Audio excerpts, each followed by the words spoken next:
El portal informativo de Fundación para la Promoción del Altruismo, institución de asistencia privada, presenta El lado humano del periodismo, un servicio de anunciación, comunicación altruista, compromiso y servicio.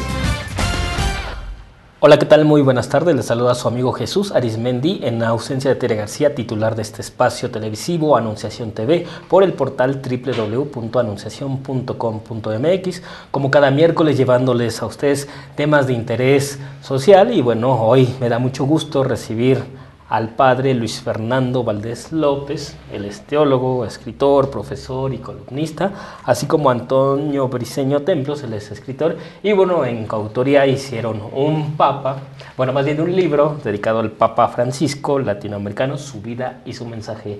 Padre Antonio, bienvenidos, muchas gracias por estar acá. Jesús, buenas tardes a todo el público de Anunciación TV, gracias por la invitación y es un gusto platicar del Papa Francisco. Sí, y hablando del Papa Francisco, que ayer fue su cumpleaños número 77, ¿verdad? Así es, justamente sí queremos celebrar este aniversario platicando de él. Sí, un Papa, bueno, con un carisma descomunal. Vemos ahí en las noticias, en los periódicos, ese acercamiento con las personas, con los niños, y bueno, qué hombre tan carismático, con mucho ángel, ¿no, padre? Así es, fíjate que es un hombre maravilloso que ha estado muy cercano gracias a los medios, y precisamente Tony y yo hemos querido que no solamente se quede ese carisma en la fama, sino ir un poco más, darlo a conocer, y justamente esa fue la idea del libro. Además estamos muy contentos porque este libro en el fondo nació un poco aquí en Anunciación TV, ¿verdad, Tony? Así es. Cuéntanos, Tony. Bueno, pues las columnas las comenzamos a hacer el padre y yo, para Anunciación TV y otro, el blog personal de él y algunos otros medios de comunicación, tanto de internet como impresos, y pues eso, ¿no? Después surgió este libro un poco por el carácter del filósofo, la curiosidad de querer saber más allá, y después el estilo periodístico del padre Luis Fernando, que es llevar lo que ya conocemos a las demás personas para que conozcan y no solo quedarnos con esa información nosotros. Sí, sobre todo integrar, a la comunidad, que como dice, no se quede el mensaje así, sino conocer más a fondo como, suelen ser los filósofos. Y bueno, aquí tengo en mis manos este libro en coautoría. ¿Cuánto tiempo les llevó, padre, hacerlo? Nos llevó 4 meses. 4, muy rápido, ¿no? Así es, porque en realidad pues no teníamos más material, porque el Papa Francisco llevaba 4 meses y medio en el pontificado, y fuimos rastreándolo día tras día y fuimos siguiéndolo, de manera que toda esa información dio para que al completar el Papa el 6º mes de pontificado entregábamos este libro a la imprenta. Que recordemos que su pontificado fue en marzo, ¿no? Inicia en marzo. Así es, el Papa fue elegido el 13 de marzo y solemnemente inició su pontificado el día de San José, el 19 de marzo. El día, de que recordemos que también, se celebra del día de la adopción y cuestiones de ese tipo, ¿no? El 13 de marzo, San José, un personaje muy bueno, el Padre Jesucristo adoptivo, ¿no? Así es. Padre, ¿qué podemos encontrar en este libro? Cuéntenos. Muy bien. Bueno, en este libro quisimos dar de una manera rápida, pero profunda a la vez, la información que la gente de a pie, el cristiano ordinario y los no cristianos que también tienen interés por las cosas del Santo Padre, pudieran tener respuestas rápidas. Por ejemplo, sobre quién era el obispo Jorge de Bergoglio, más aún, ese jovencito, Jorge Mario, ¿qué era de él? Y entonces estuvimos buscando información sobre su familia, sobre su infancia, juventud, sobre su vocación, sobre su recorrido en la compañía de Jesús, y después sobre su periodo como obispo y después cardenal de Buenos Aires. Entonces, ofrecemos esa información y después todo el momento muy bonito de la elección del nuevo pontífice, con datos, información. También platicamos de su relación con el Papa Benedicto, que es muy bonito ver los gestos de cercanía, que no hay ninguna oposición entre ambos. Entonces fuimos documentando todo esto, fuimos también poniendo los grandes mensajes del Papa Francisco, que están en gran continuidad con lo que él ya manifestaba como cardenal de Buenos Aires, y luego Tony se encargó de elaborar un magnífico reportaje sobre la Jornada Mundial de la Juventud, en el que el Papa Francisco es el gran protagonista. Que esto fue en Brasil, recordemos, ¿no? Y bueno, Toño, bueno, sin duda fue, bueno, una gran sorpresa el que haya sido electo el Papa Francisco, un papa latinoamericano, bueno, que otros dan por los obispos canadienses, y bueno, que fue una gran sorpresa, ¿no, Tony? Así es. Además de esto, creo que es importante remarcar que es latinoamericano, porque eso siempre marca el perfil de una persona primeramente y después del trabajo que realiza. Por ejemplo, con Benedicto XVI sabíamos que era alemán y su perfil era muy alemán, muy estudioso, profesor, muy teológico, y el pontificado era así, era muy rico teológicamente, filosóficamente, y ahora Francisco nos demuestra eso. Al ser latinoamericano, el pontificado es como muy cálido, muy cercano a la gente, como somos realmente los latinoamericanos, ¿no?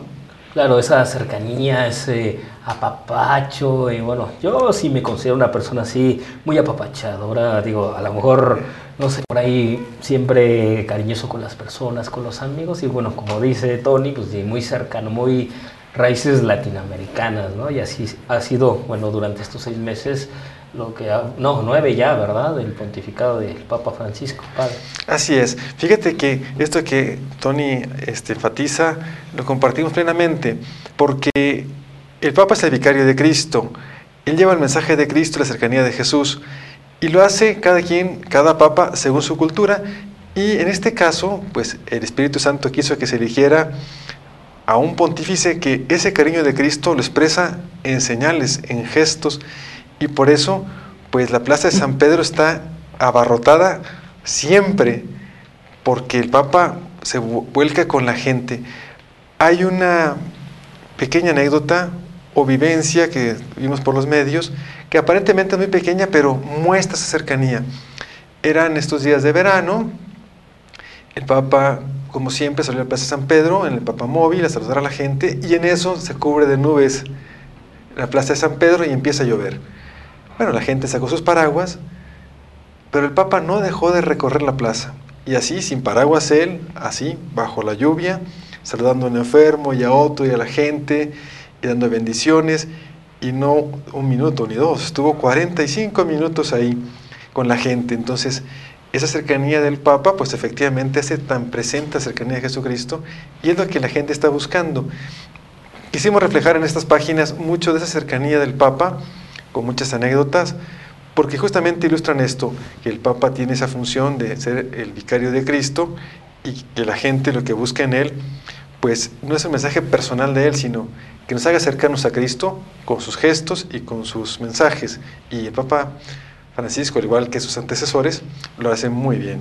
Sí, ahora recuerdo una imagen de un niñito que está en una audiencia de los miércoles, va y se sienta en su silla, ¿no? Así es, y el Papa lo acoge más que decir, pues quiten este niño, no lo acoge, lo deja en la silla. Así es un Papa realmente cercano. Sí, sobre todo también, ¿no? Recuerdo otra ocasión con un enfermo, ¿no?, que daño neurológico, algo así, que lo abraza, lo besa, ¿no?, y bueno, por lo que representa, ¿no? Sí, si no me acuerdo mal, esa enfermedad es una neurofibrosis, y están pasando unas ampollas, pero que no son contagiosas ni nada, pero sí deforman la cara y las manos y todo, y efectivamente el Papa Francisco pues lo abrazó, lo besó y estuvo lleno de cercanía con él. Así es, y justamente de esas anécdotas está lleno el libro, ¿no? Recuerdo, por ejemplo, alguna que viene en el libro, un niño con discapacidad intelectual, si no mal recuerdo, síndrome de Down. Entonces llega, se sube con el Papa y el Papa lo abraza, ¿sí? Lo curioso es que el niño traía la playera de Argentina y traía el número 10 de Messi, ¿no?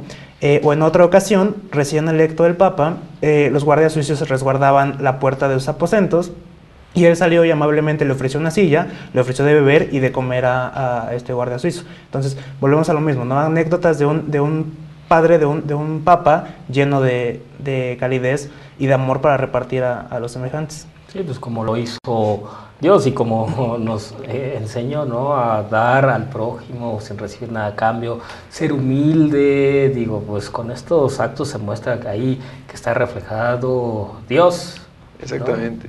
Y bueno, padre, si me lo permiten, Toño, vamos a un corte y regresamos y continuamos para hablar de este libro que escribieron en coautoría. Vamos y volvemos.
Continuamos en Anunciación TV platicando con el padre Luis Fernando Valdés y Antonio Briceño, que bueno, escribieron este libro del Papa Francisco, Latinoamericana, su vida y su mensaje. Y bueno, ya entrando en materia, padre, aquí hojeando en el corte, bueno, nos encontramos con el índice, bueno, uno de los capítulos, Infancia y Juventud del Papa Francisco, Bergoglio, un sacerdote jesuita, el cardenal de Buenos Aires, y bueno, me llama mucho la atención este cuarto capítulo, el cónclave del 2013. ¿Nos puede hablar al respecto de esto, padre? Y bueno, también Toño, por favor. Con mucho gusto, Jesús. Este fue el evento, seguramente el evento del año 2013. El Papa Benedicto sorprendió con aquel discurso en latín anunciando su renuncia, que era un hecho inusitado. En 600 años no había habido una renuncia de un pontífice, y han sido poquísimos, 3, 4 casos a lo largo de 21 siglos de catolicismo que un romano pontífice ha renunciado a ese puesto. Y entonces, pues eso habla mucho de la humildad del Papa Benedicto, y entonces viene toda la expectativa, ¿qué va a pasar? Entonces aquí, ya a posteriori, se va viendo el gran papel que fue desempeñando el cardenal Jorge Bergoglio. Hemos de recordar que, según se sabe, en la elección posterior a la muerte de Juan Pablo II, en la que salió elegido el cardenal Ratzinger, el segundo cardenal con más votos fue el propio Bergoglio. Y ahora su protagonismo era muy reducido, al menos ante los medios, porque la lógica era, si ha renunciado el Papa Benedicto por ser un hombre ya mayor, cuya edad pues no le ayuda al gobierno de una iglesia que está en crecimiento, dinámica y con algunas crisis interiores, pues como que ante los medios y quizás ante muchos, parecía que tenía que ser un cardenal muy joven o de los más jóvenes el sucesor, de manera que ya no estaba en la lista de papables el cardenal Bergoglio, que en ese momento tenía 76 años. Sin embargo, su experiencia, su gran calidad espiritual, le hicieron tener un papel importante. Recordarán que antes del día del cónclave se reunieron en lo que se llamaban las congregaciones generales, reuniones en las que los cardenales exponían los problemas de la iglesia y lo que le sugerían que tenía que hacer el nuevo pontífice y cómo debía ser el nuevo papa. La intervención que tuvo el cardenal Bergoglio exponiendo las necesidades de la iglesia y cómo debía ser el estilo del pontificado que siguiera, suscitaron una enorme reacción favorable entre los cardenales. Él habló de memoria, fruto de su experiencia, y el cardenal de La Habana, Cuba, le pidió el guión, y le dijo, pues no tengo guión, pero te lo escribo en un papel, y en un papel escribió las ideas que había desarrollado unas horas antes, y bueno, ese papel resultó profético. Ese fue, digamos que, el dar a conocer lo que el cardenal Bergoglio sería como papa. Ese papel es un tesoro que tiene ahorita la iglesia en Cuba. Fue elegido entonces, te acordarás que pues todo era emoción, expectativa, fue la cuarta fumata bianca, la tercera fumata bianca, la fumata blanca, y entonces pues estábamos todos ahí pendientes de ese balcón, ¿verdad? Y de repente pues sale el cardenal Taurán, tenemos un nuevo papa, vemos papa, Jorge Mario Bergoglio, y entonces pues sorpresa de muchos, incluso para nosotros, sabíamos que era papa, el cardenal de Buenos Aires, y bueno, todas estas emociones quisimos plasmarlas en nuestro libro, porque fue muy bonito ver cómo pues Dios, el Espíritu Santo, va abriendo camino en la iglesia y ahora a través del Papa latinoamericano. Ponemos ahí también bastantes datos de los que se tienen sobre cómo se iban acomodando las cosas en las reuniones de cardenales, cómo ante la opinión pública se iba perfilando las elecciones dentro del cónclave, aunque en realidad no se sabe mucho del cónclave. Y bueno, por ahí tenemos el gusto de darlo a conocer. Tony también estuvo muy pendiente de lo que cómo iban reaccionando ante la elección del Papa Francisco, pues autoridades civiles de muchas partes del mundo. Tony. Así es. Bueno, primero recalcar esta idea, ¿no? Hay un dicho entre los vaticanistas y entre quienes saben de cónclaves que dicen, quien entra papa al cónclave sale cardenal, es decir, los favoritos normalmente no salen electos. Y al revés, quien entra como cardenal resulta elegido papa, y así le pasó a Bergoglio. Después de esto vimos, por ejemplo, en la tele, y esto nos llenó mucho de alegría, que la elección, a pesar de ser un papa argentino, de ser el primer latinoamericano, la gente estaba unida, la gente necesitaba un papa sin importar la nacionalidad. Y después eso se representó justamente, como dice el padre Luis Fernando, en las reacciones del mundo de la política, del espectáculo. Recuerdo, por ejemplo, mensajes de felicitaciones por parte primero de nuestro presidente Peña Nieto, de Obama también, de la presidenta de Argentina, pero también celebridades, por ejemplo el futbolista Messi también por Twitter, porque recordemos que ahora todo se mueve mucho más rápido por internet, Twitter y demás redes sociales. También Messi envió un mensaje muy bonito de felicitación al Papa, sin importar que fuera argentino, más bien por ser la cabeza de nosotros los católicos, ¿no? Y de algunas otras religiones, por ejemplo el mundo judío, el mundo musulmán, también tuvieron muy presente esta elección y muy sinceramente dieron las felicitaciones correspondientes al Papa Bergoglio. Y es también algo que reflejamos en nuestro libro. Y sobre todo esa trascendencia, ¿no? De que llega alguien latinoamericano, ¿no? Padre, ¿qué significado tiene? Bien, pues tiene muchos significados. Mira, sin pretender agotarlos, parece que hay un mensaje muy claro de parte de los cardenales y al final de parte del Espíritu Santo, que es el gran elector. La Iglesia Católica donde está en este momento más consolidada por número de fieles, por vitalidad, es en América Latina. Es como una señal de que Dios quiere que se consolide más y más la iglesia en América Latina, que supere algunos baches y que desde aquí sea la fuente de la nueva evangelización para otros continentes, para otros países. Entonces, parece que por ahí puede ser la gran interpretación. Además, también lo que ya señalábamos hace un momento, en el bloque anterior, la cercanía. Si Dios quiere que la iglesia esté cercana, es porque quiere Dios mostrarse cercano a la gente, y qué mejor con un papa que tiene ese carisma de estar muy cerca de sus fieles y muy cerca de aquellos que, aunque no sean miembros de la iglesia católica, pues son hombres de buena voluntad, de fe, y que quieren estar también en esa paz que da para el mundo la fe. Claro. Toño. Pues sí, y siguiendo con esta cercanía un poco, ya lo mencionábamos, Bergoglio siempre ha mantenido una cercanía desde que era cardenal con Ratzinger o con el Papa Benedicto. Y esto es interesante porque muchas veces en el pontificado, o las personas que lo estudian, se habla de si es un parteaguas, es una continuidad, etcétera. Y personalmente, y lo reflejamos en el libro, creemos que es una continuidad. La amistad de Ratzinger con Bergoglio habla de una continuidad en ideas, en cuestiones teológicas y por supuesto de amistad. Recordamos, por ejemplo, luego de que fue electo Bergoglio, fue a visitar a Castel Gandolfo a Ratzinger, ¿no es así? Cuando llegó en el helicóptero. Así es. Entonces, cuando llegó, y justamente es muy bonito como el Papa emérito ya en ese momento, no teníamos experiencia de cómo le íbamos a llamar al Papa que ya no era Papa.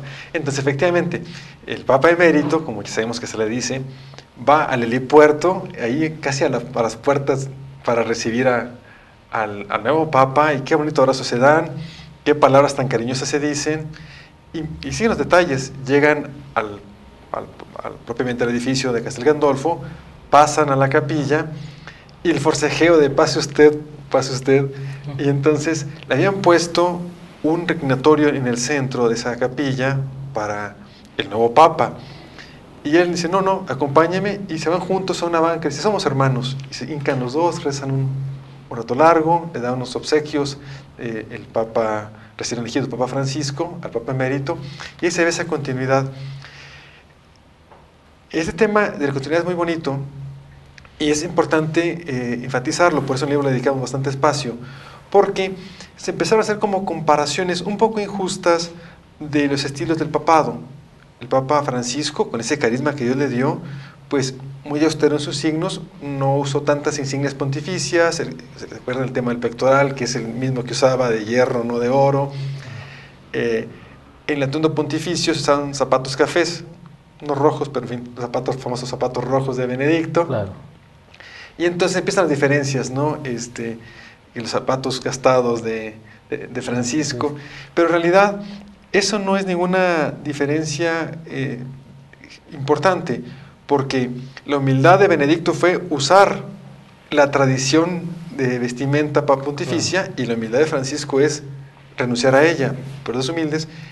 Y ese tipo de indumentaria no los separa ni espiritualmente a ellos, ni rompe la continuidad del mensaje de la Iglesia, de solidaridad con los pobres, de atención a las crisis que hay que resolver, y sobre todo a la evangelización que hay que llevar a cabo. Entonces, por eso nos pareció muy importante trabajar por ahí con amplitud.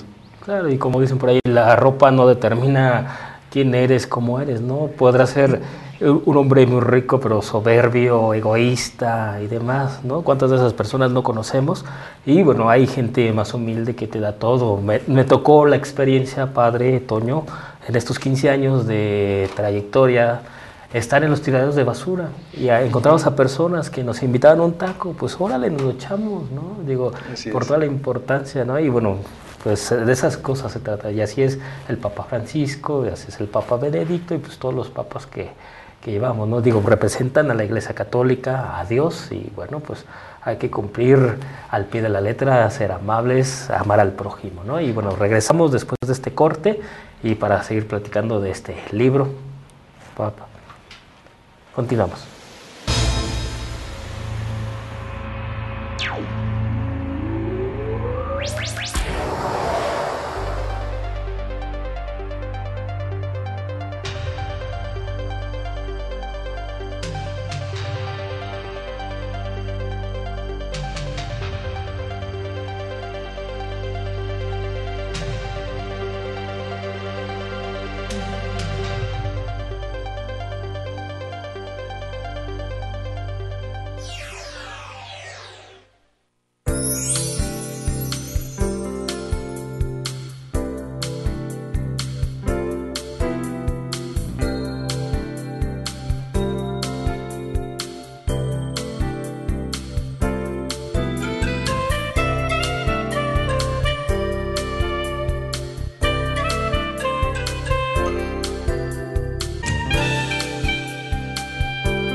Continuamos en Anunciación TV platicando con Antonio Briceño y el padre Luis Fernando Valdés. Padre, bueno, aquí me encuentro un capítulo muy interesantes todos, pero me llama propiamente la atención el capítulo 8, frente a la crisis de la Iglesia. Así es. Pues quisimos explicar ahí en este capítulo que el Papa Francisco tiene unos grandes retos. Tiene que abordar las crisis que ya estaba resolviendo el Papa Benedicto y tiene que ir por ahí. Y en estos primeros meses, Tony, también nos puedes contar cómo ha ido ya abordando el tema del Banco Vaticano, de la crisis contra sacerdotes pederastas, etcétera. Sí, claro, y esto, volvemos de nuevo a la continuidad, un síntoma de continuidad del Papa Francisco con Benedicto XVI. Recordamos, por ejemplo, que Benedicto tuvo mucho cuidado de atacar la pederastia dentro de la Iglesia Católica y de reformar o de hacer más útil, digamos, o más eficiente el Banco Vaticano. A este respecto, recordamos que poco antes cambió de dirección el Banco Vaticano por orden de Benedicto. Después, Francisco continúa con esto y cambia un poco, modifica la legislación dentro del Vaticano para poder castigar un poco más duro la pederastia, por ejemplo. O nombra un grupo de expertos, si no mal recuerdo, 8 sacerdotes o 8 economistas, para hacer un estudio y definir qué es lo que está bien en el Banco Vaticano y después qué es lo que está mal, ¿no? Claro. Padre. Así es.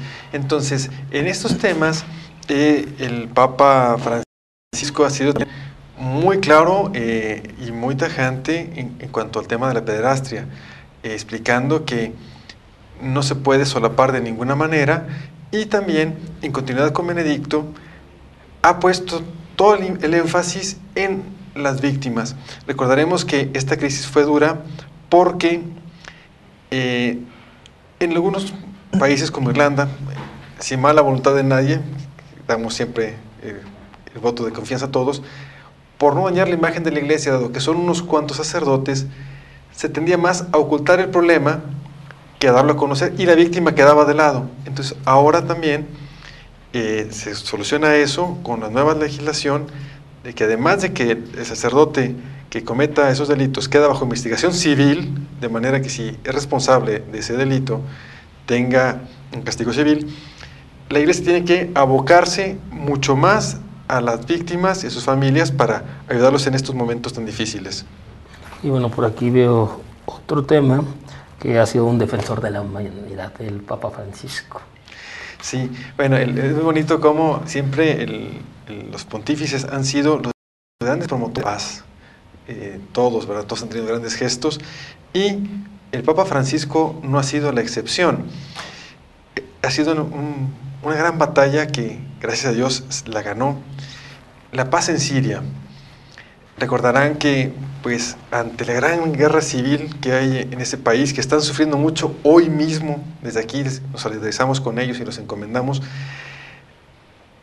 en las dos facciones, gobierno y guerrillas, y que ya al final no sabe quién tiene el apoyo internacional de quién, había la amenaza de la intervención militar de Estados Unidos por la amenaza de que había armas químicas en ese país, y si se armaba esa intervención, pues ya iba a ser un conflicto mundial.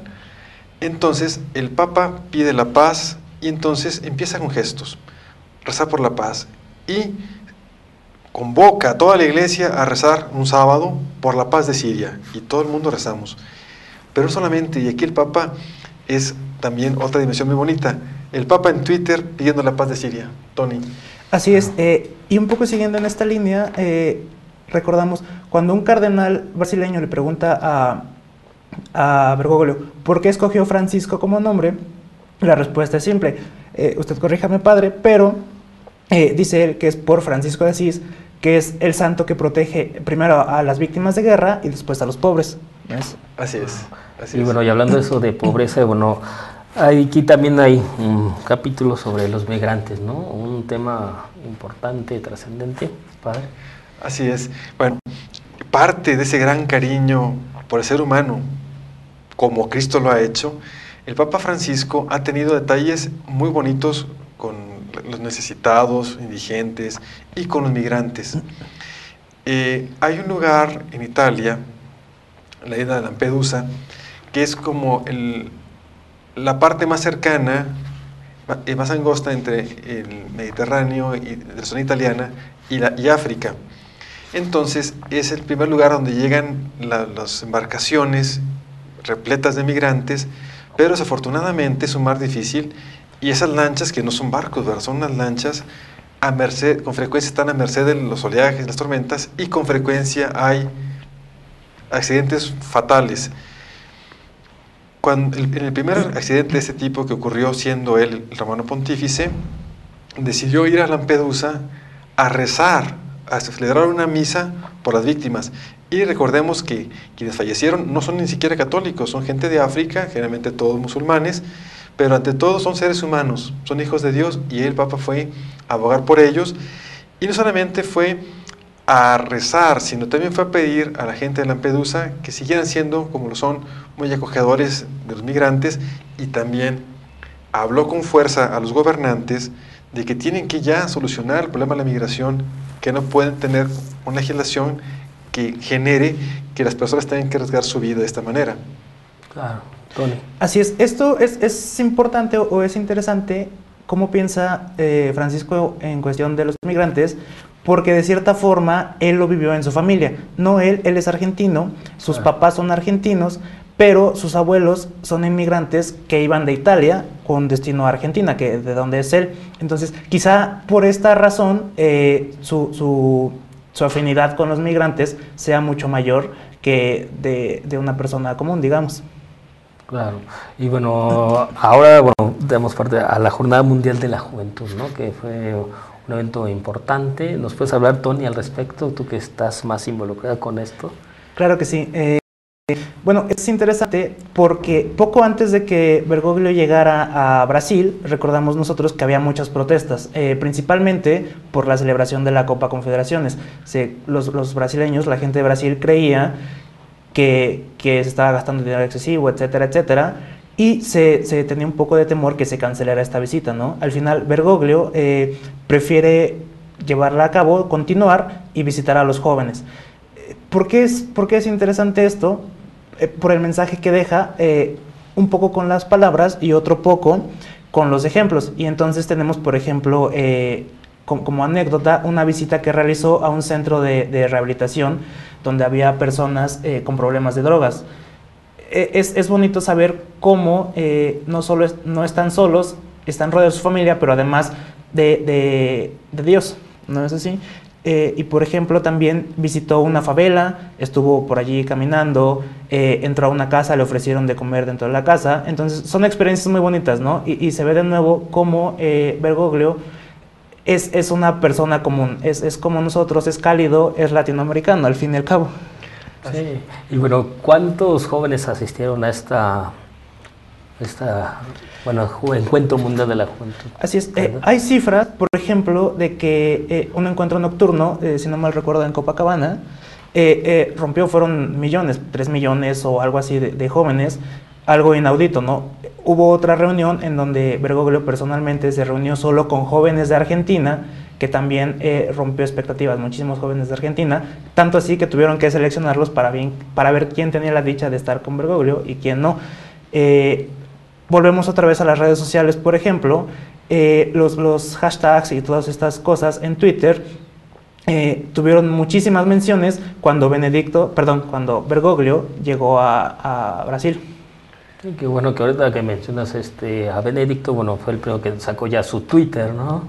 Con esto de las eras de las redes sociales. Así es, sí, el Papa Benedicto, pues para él sí fue todo un cambio cultural grande, y entonces él empezó con la cuenta de Twitter, de @pontifex, y históricamente en su pontificado lanzó 5 tweets. El Papa Francisco, bueno, son ya cientos. Por lo que mencionaste hace un momento, pedir por la paz en Siria, fueron uno tras otro, varios al día, y con la Jornada de la Juventud también fue uno tras otro, hablando del amor de Cristo, del amor entre nosotros, de las ideales de la juventud. En fin, sí es un papa que ya está muy, muy hecho, Francisco, a los medios de comunicación. Entonces son 10 capítulos, ¿verdad? padre, del libro Toño. Así es. Y bueno, son aproximadamente como más de 100 páginas, ¿verdad? Casi 200. Casi 200. Sí. Y bueno, para nuestros amigos que nos siguen en Anunciación TV, ¿cuál es el costo del libro? ¿Dónde lo podemos encontrar? Bueno, porque pues sí, ya es necesario conocer la vida, obra del Papa Francisco, y bueno, pues ya con todos estos detalles que hemos dicho, que hemos platicado, pues ya se antoja leerlo, ¿no? Ya ahorita que termine el programa, pues a leerlo, padre. Sería una realidad. Bueno, el costo dependerá del lugar de distribución. Eso ya no está en nuestras manos. Dependerá del lugar de distribución. Antonio Briceño está un poco abocado a la cuestión comercial del libro.